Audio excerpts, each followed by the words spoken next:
शलोम और आपका फिर से स्वागत है आलिन के साथ इज़राइल।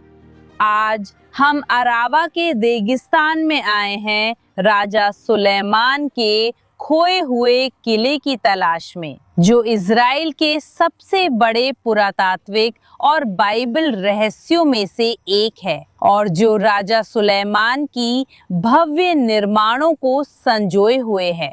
लेकिन ये इज़राइल में घुसी मूर्ति पूजा का भी प्रमाण है। तो चलिए बाइबल की तमर को गहराई से जानते हैं।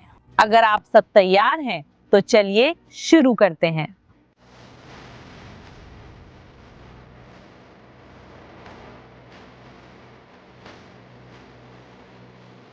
राजा सुलेमान इज़राइल के इतिहास के सबसे बड़े निर्माताओं में से एक थे। उनकी विशाल निर्माण परियोजनाओं का उल्लेख बाइबल में किया गया है और उन्हें पुरातात्विक खुदाई में भी पाया गया है। लेकिन एक बड़ा रहस्य था उनकी किला जो रेगिस्तान में खो गई थी और सोलोमन ने गेजर का पुनर्निर्माण किया। उसने बेते हरून नीचला, बालात और तदमोर को उस देश के रेगिस्तान में बनाया और वास्तव में बेते हरून, बालात पुरातात्विक खुदाई में पाई गई हैं, जैसे कि मेगिदो, हाजोर, यरूशलेम की इमारतें। ये सभी बाइबल में उल्लेखित हैं और खोजी गई हैं। लेकिन रहस्य बना रहा, रेगिस्तान में तदमोर कहाँ था। तदमोर, जिसे तमार या तमारा भी कहा जा सकता है, लेकिन हमें इस तदमोर को उसी नाम के दूसरे शहर के साथ नहीं मिलाना चाहिए। दूसरा तदमोर उत्तर में था और आज उसे पामायरा कहा जाता है, जो वर्तमान सीरिया में है। ये जगह, ये खंडहर पहले ही 1902 में फिर से खोजे जा चुके हैं, मतलब 100 साल से ज्यादा हो गए। लेकिन जो विशेषज्ञ और पुरातत्वविद यहाँ से गुजरे थे, वे मानते थे कि ये एक रोमन किला है, जैसे इस इलाके में और भी कई हैं। लेकिन 50 के दशक में इज़राइल के सबसे बड़े पुरातत्वविदों में से एक, जिनका नाम बेंजामिन मजार था, यहाँ आए और उन्होंने इस जगह का गहराई से अध्ययन करना शुरू किया और पाया कि यहाँ रोमन परत के नीचे एक और भी पुरानी परत है। ये लौह युग की सुलेमान के काल की परत थी। फिर उन्होंने पता लगाया कि यही बाइबल की तामार है, जहां हम अब एक साथ प्रवेश करने जा रहे हैं। मेरे साथ आइए ये जानने के लिए कि सुलेमान ने यहाँ एक किला क्यों बनवाया, जो पहली नजर में कहीं सुनसान जगह लग सकती है, लेकिन ये एक रणनीतिक स्थान है। चलिए चलते हैं।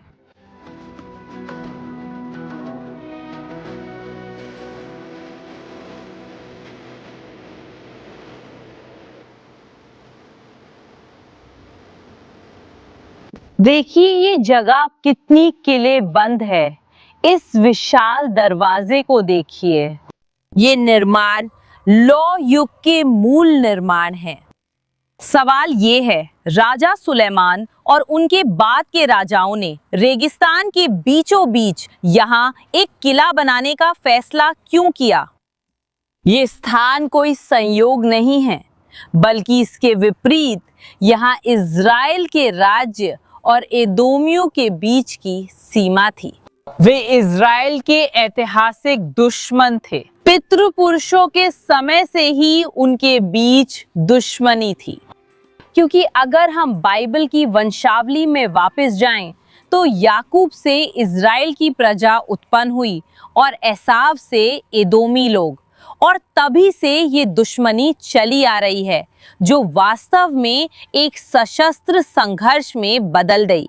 बहुत सारी बाइबल की आयतें हैं जो इन दोनों जातियों के बीच संघर्ष और विवाद के बारे में बताती हैं। मैं यहाँ स्क्रीन पर आपके लिए सिर्फ कुछ उदाहरण दिखा रही हूँ। सदियों तक संघर्ष, लड़ाइयाँ और युद्ध होते रहे, जब तक कि राजा दाऊद का समय नहीं आ गया।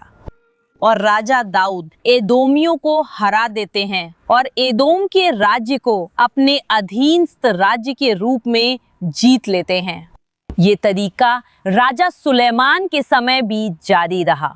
तो जब सुलेमान इस किले का निर्माण करते हैं, उस समय एदोम और यहूदा वास्तव में दो क्षेत्रों को विभाजित करने वाली सीमा नहीं थे, लेकिन फिर भी सुलेमान एदोमियों के इतिहास के बारे में जानते थे, दुश्मनी और संघर्ष के इतिहास के बारे में।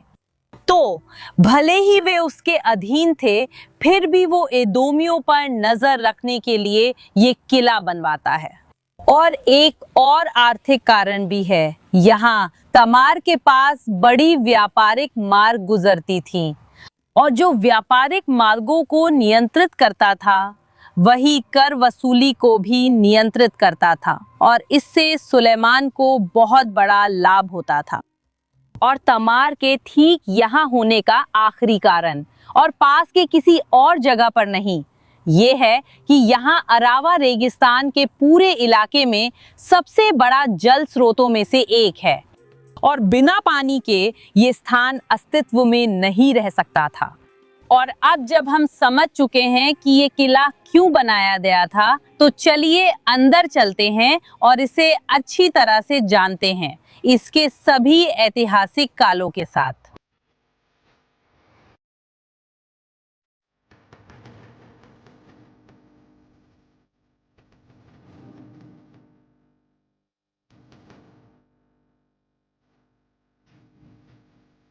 जब हम चल रहे हैं, मैं चाहती हूँ कि आप इन इलाकों पर ध्यान दें जहां जमीन पर सफेद थैलों जैसे कुछ दिखाई दे रहे हैं। यहाँ पर सक्रिय पुरातात्विक खुदाई के क्षेत्र हैं। ऐसा इसलिए है क्योंकि बाइबल कालीन तामार का अधिकांश हिस्सा अभी तक खुदाई नहीं किया गया है। अब इस समय खुदाई हर साल हो रही है और इस जगह का बहुत अधिक इतिहास सामने आ रहा है। लेकिन जो कुछ हमें अब तक मिला है, उसमें वास्तव में हमें इजराइल के कई राजाओं से जुड़े चौंकाने वाले खोज मिले हैं। चलो चलते हैं।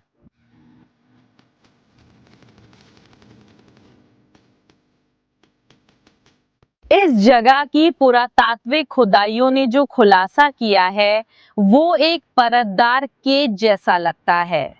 हर परत एक अलग ऐतिहासिक काल है। ऊपरी परत, जिसे वे परत नंबर 1 कहते हैं, रोमन काल की परत है। उदाहरण के लिए, ये ऊपरी क्षेत्र यहाँ जहाँ एक रोमन जल कुंड था। लेकिन अगर हम परत दर परत नीचे जाते हैं, तो हम पुराने कालों तक पहुंचते हैं, जैसे नबातियन काल। और नबातियन काल के नीचे इजरायली काल है, इजराइल के राजाओं का काल, जो 5वीं परत है। और आखिरी परत, सबसे नीचे की 6ठी परत, राजा सुलेमान की परत है, जो मसीह से पहले 10वीं सदी का समय है। हम 3000 साल पहले की बात कर रहे हैं। और 6ठी परत यहाँ इस क्षेत्र में बहुत अधिक मौजूद है। तो यहाँ जो सबसे निचला क्षेत्र हम देखते हैं, वो राजा सोलोमन के समय में बनाया गया था, ताकि एदोम के साथ सीमा की रक्षा की जा सके। किले का अपने चरम पर आकार 90 बाई 90 मीटर था, जो कि एक प्रभावशाली आकार है।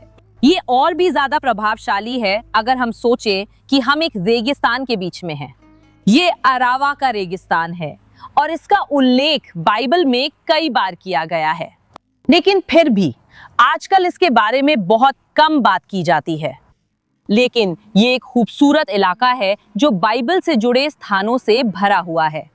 और अरावा का रेगिस्तान एक पट्टी है जो मृत सागर के दक्षिणी हिस्से से शुरू होकर लाल सागर तक जाती है।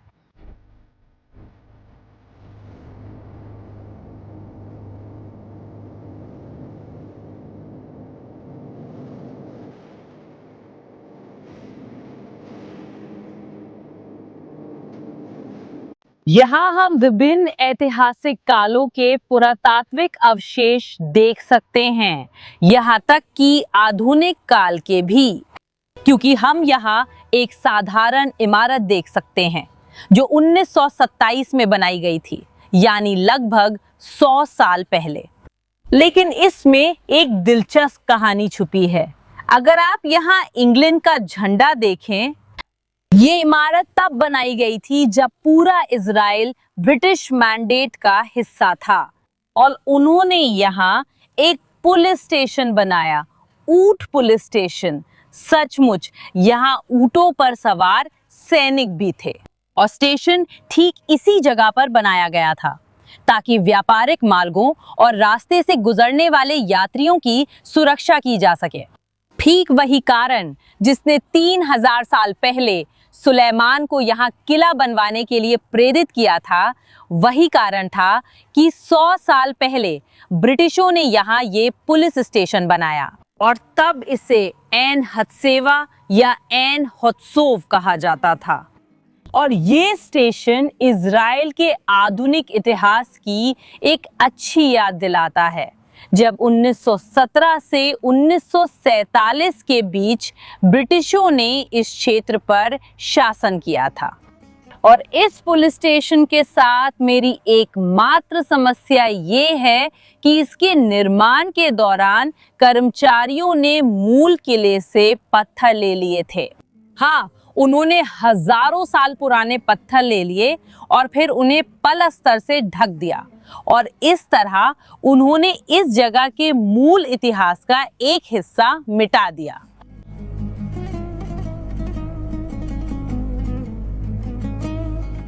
वाकई ये अद्भुत है, क्योंकि ये जगह बाइबल के इतिहास को इजराइल के आधुनिक इतिहास के साथ मिलाती है। और देखिए यहाँ अंदर क्या है।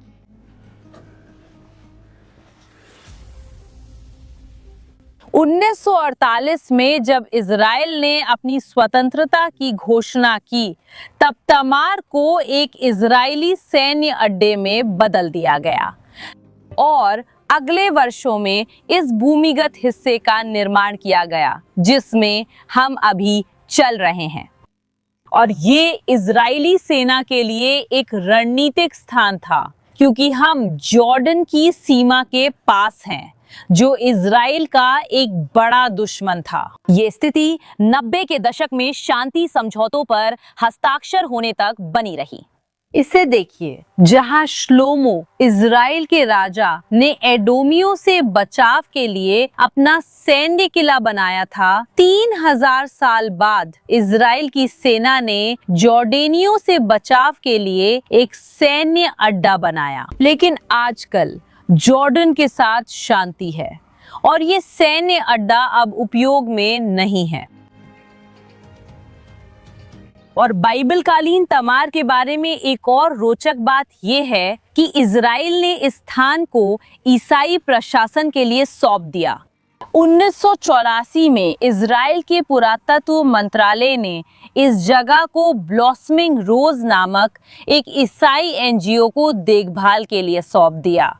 और वे बाइबल इतिहास को संरक्षित करने का एक महत्वपूर्ण कार्य करते हैं, जिसमें तमार का प्रशासन, उसकी मरम्मत और पुरातात्विक खुदाई शामिल है। और अब हम अपने बाइबल काल की पुरातत्व की ओर वापस लौटते हैं और यहाँ जो मिला है वो चौंकाने वाला है। ठीक इसी जगह जहाँ मैं खड़ी हूँ एक मंदिर था और हम इस पुनर्निर्माण में देख सकते हैं कि बाइबल के समय में ये कैसा दिखता था। और ये एक मूर्ति पूजक मंदिर था, एक एदोमियों का मंदिर। हाँ, एक ऐसा मंदिर जो इजराइल के दुश्मनों के देवताओं का था। पुरातत्वविदों को यहाँ 75 मूर्ति पूजा से जुड़ी वस्तुएं मिली। इनमें से 7 पत्थर से बनी धूप की वेदियां, 3 प्रतिमाएं, एक महिला की थी जो एक कटोरा लिए हुए थी और बाकी 2 योद्धाओं की थी।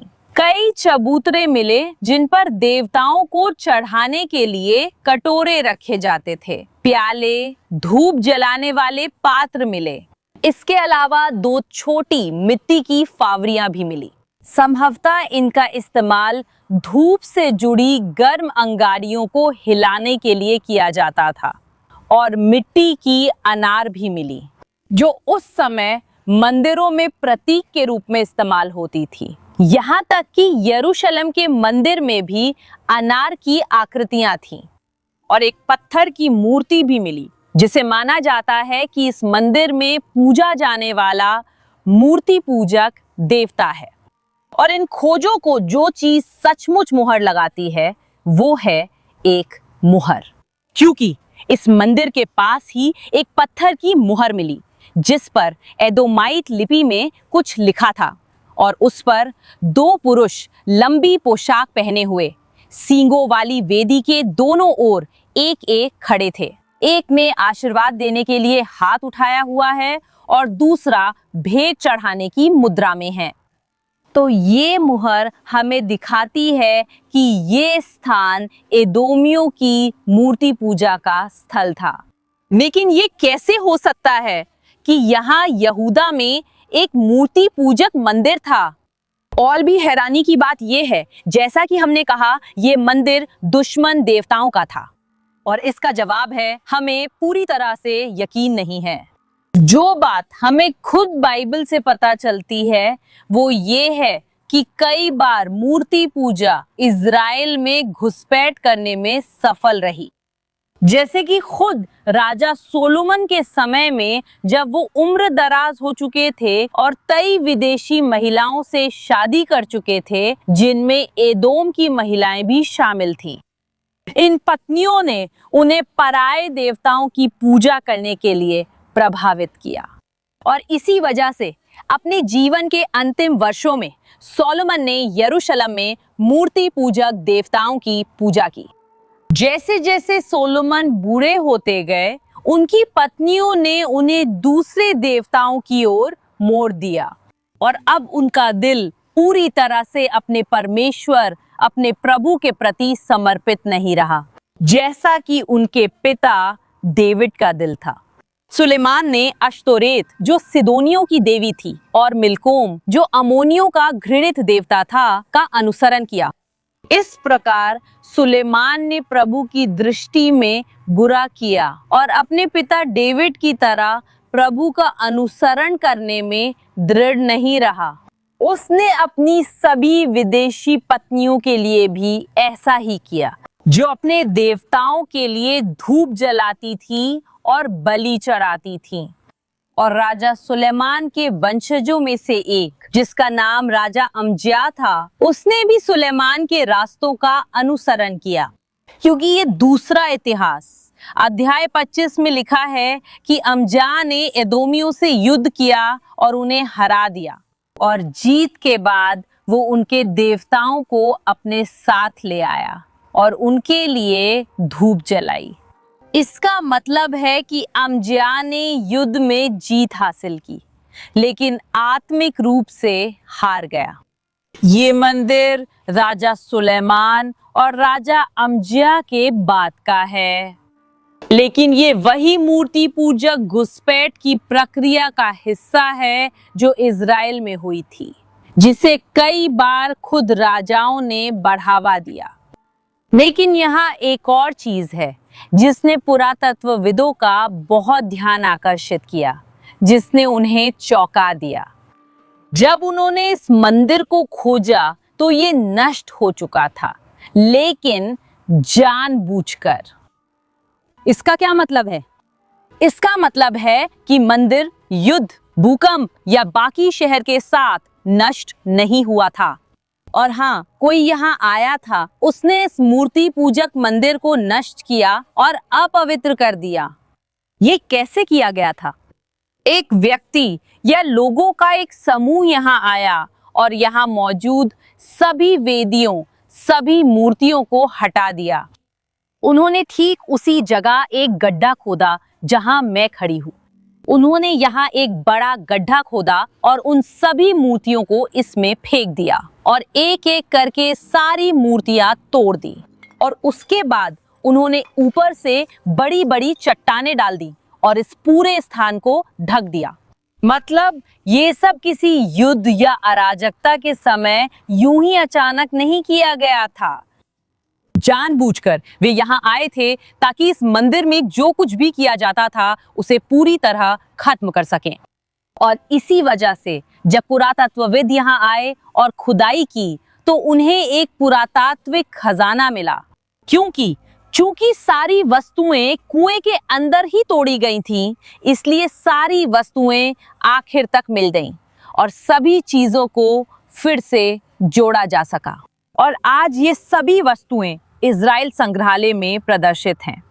लेकिन इस जगह की मूर्ति पूजा को किसने और कब खत्म किया? इसका जवाब खुद बाइबल में है। बाइबल हमें बताती है कि राजा योशिया, जो एक बहुत ही न्यायप्रिय राजा थे, ने यरूशलेम और यहूदा में धार्मिक शुद्धिकरण करने का निर्णय लिया। अपने शासन के 8वें वर्ष में, जब योशिया अभी भी युवा थे, उन्होंने अपने पिता दाऊद के परमेश्वर को खोजना शुरू किया और अपने शासन के 12वें वर्ष में उन्होंने यहूदा और यरूशलेम को ऊंचे स्थानों, देवी अशेरा के खंभों और खुदी हुई तथा ढाली हुई मूर्तियों से शुद्ध करना शुरू किया।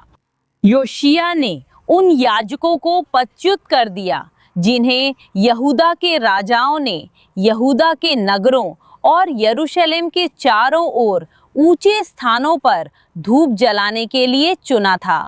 साथ ही वे जो बाल, सूर्य, चंद्रमा, ग्रहों और आकाश की सारी सेना को धूप जलाते थे।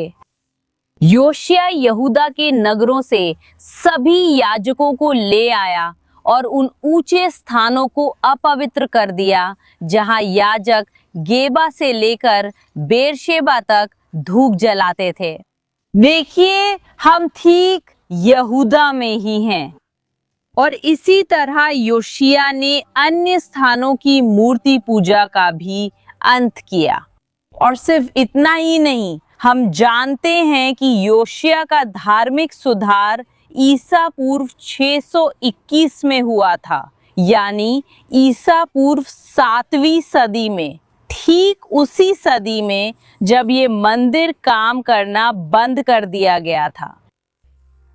और इन सब कारणों से मैं तमार को जानने के लिए एक बहुत ही आकर्षक स्थान मानती हूँ, क्योंकि हम राजा सुलेमान के समय से लेकर इजराइल और यहूदा के राजाओं के दौर से होते हुए आधुनिक समय तक की बात कर सकते हैं। ब्रिटिश मैंडेट काल के दौरान और आज तक यहाँ इजराइल राज्य के अधीन। मुझे उम्मीद है कि आपको आज का वीडियो पसंद आया होगा। अगर आपको पसंद आया हो तो लाइक करना ना भूलें और हम अगली बार मिलेंगे।